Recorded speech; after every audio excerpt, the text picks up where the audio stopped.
Pac is back, ghost chomping at his feet. Pac's our hero, Pac just can't be beat, yeah! Black and yellow, Pac extreme, he's a chowing down machine. Yup, monster, ghouls, and only one can stop him. Pac-Man rules!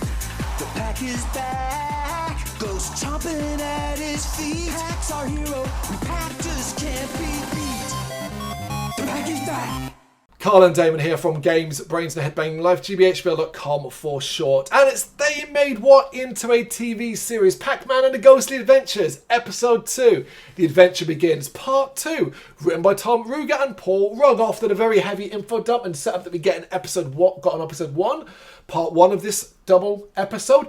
We now get Part 2, Episode 2, that I think shows where this show might have some more imagination and some flair.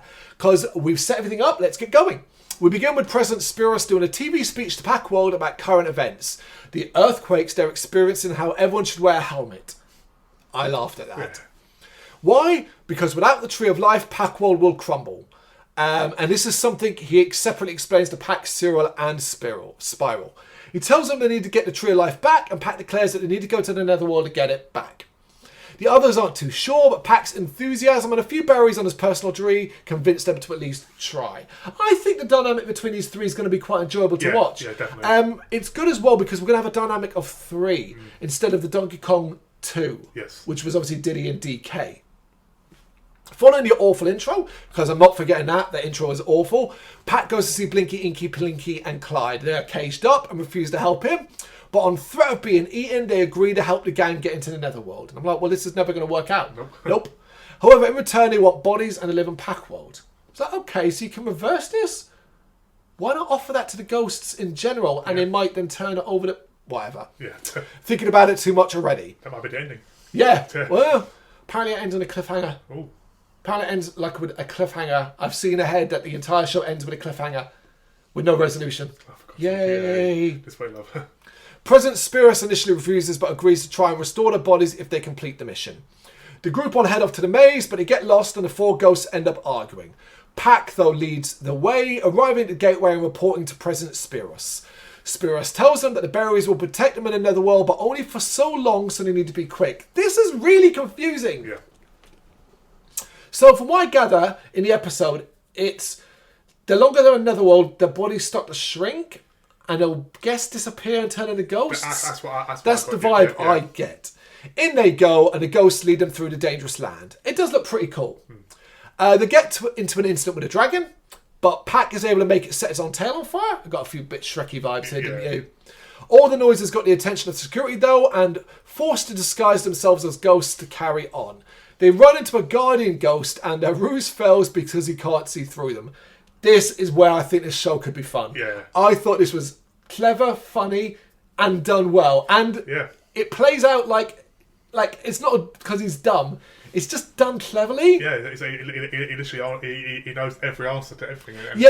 Because he accuses the ghosts of helping the Pac Worlders. But they're like, of course we wouldn't do that. And they end up all laughing together because the situation's so impossible. I mean, why would ghosts help Pac Worlders, right? And it's hilarious to everyone. Yeah. I thought that was really clever, but it allows Pac, Cyril and Spiral to sneak by. They are chased, though, in a trio battle with Pac eating ghosts and the other 2 using some sort of ray gun. So, I had a problem with this. Pac ain't that special then. Because Pac doesn't destroy the ghosts outright. No. They can go back and then reform, like the game. But the others are doing the same with guns.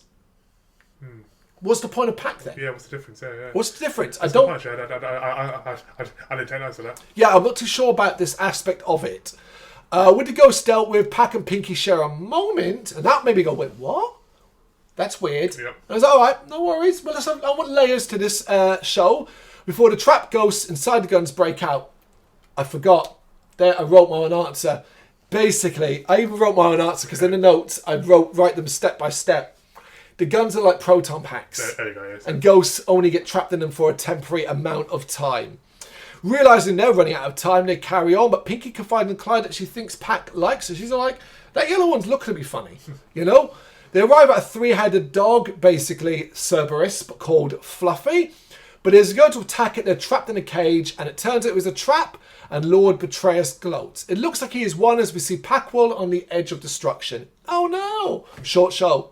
In a cell, Lord Betrayus mocks Pac and his parents and reveals that Pinky, Inky, Blinky and Clyde were in on the plan. It's harsh, man. He's mocking his dead parents. I'm down for this.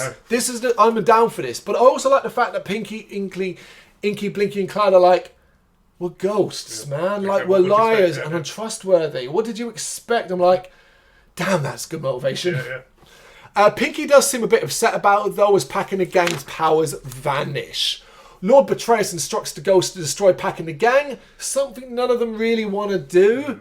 Pinky suggests to the rest that Pac has a crush on her, and that at the cell they try to talk to them. But Lord Betrayus is watching, so they have to go through with the execution. So it's that kind of thing.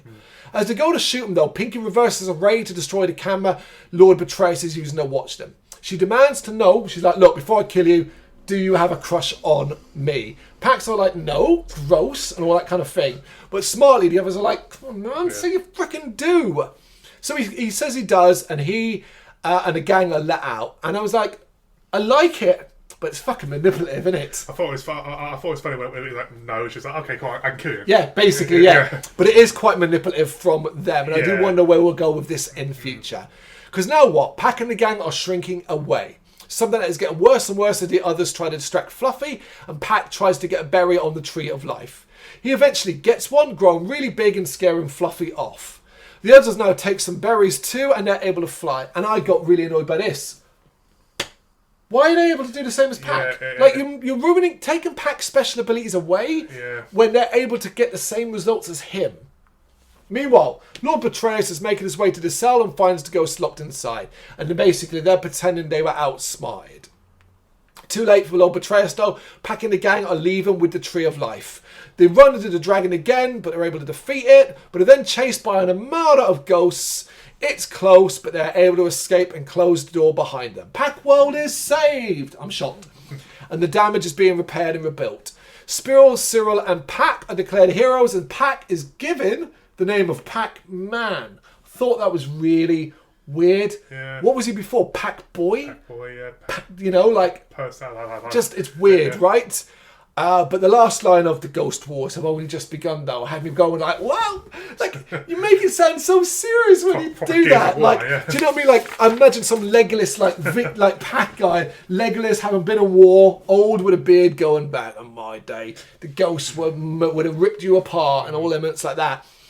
There's nothing dark about this show at all. No. But I do think they can certainly play around with elements where I think it's definitely going to draw from the modern way of doing animation. Yeah. Both visually, but also the storytelling with 3D animation, where we're going to get a lot of jokes and humour that are wink, wink for the adults. Yeah. Even Viva Pinata does that to some degree. I think we're going to get a lot of that. I do think there's a possibility to tell deeper stories here, because I think this episode in particular sets up elements with the ghosts, relationships, and how people, call them people, these characters exist in this world. I do think it is going to be mostly standalone adventures, but I am hopeful that we get lengthy ones. And you know what? All I want? Consistency. I want where things matter. Something happens in a previous episode, make that matter in the next episode. Yeah, exactly. Don't just pretend it never happened. Donkey Kong was very guilty of that. Yeah. Viva Pinata is super guilty of that. Final Fantasy Unlimited is too random to worry too much about that, but I'd really love to see canon-based stuff so we get an overarching story here. You can still throw in the odd standalone ones more than anything else, but I want things to matter here. Yeah, definitely. Based off these first 2 episodes, based off this one here, I think we might get some of that. Yeah, I mean, as I said, I quite enjoyed the first episode. I liked it too. Compared to Viva Pinata, this is... Well, we got 50 more episodes to go, Damon. Let's wait. Let's hold fire on that. I know we are excited about Donkey Kong 2 and Viva Pinata and Final. We're always excited about it. And when you've got 50 plus episodes to go through, it quickly disappears. But we are off to a good start. I do agree with him now. Yeah. I'm excited to watch the show because it's a decent length. What is it, about 23, 24 minutes? Yeah. So your basic half an hour episode with ad breaks taken out.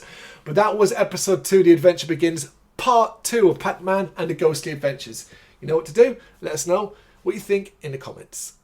Thank you very much for watching. If you'd like to see more content like this, please consider hitting the subscribe button. It is gratefully appreciated.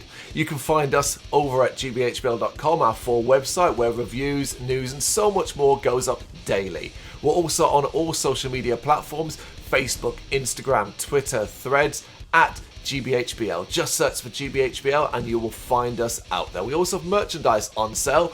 You can access the shop via the website.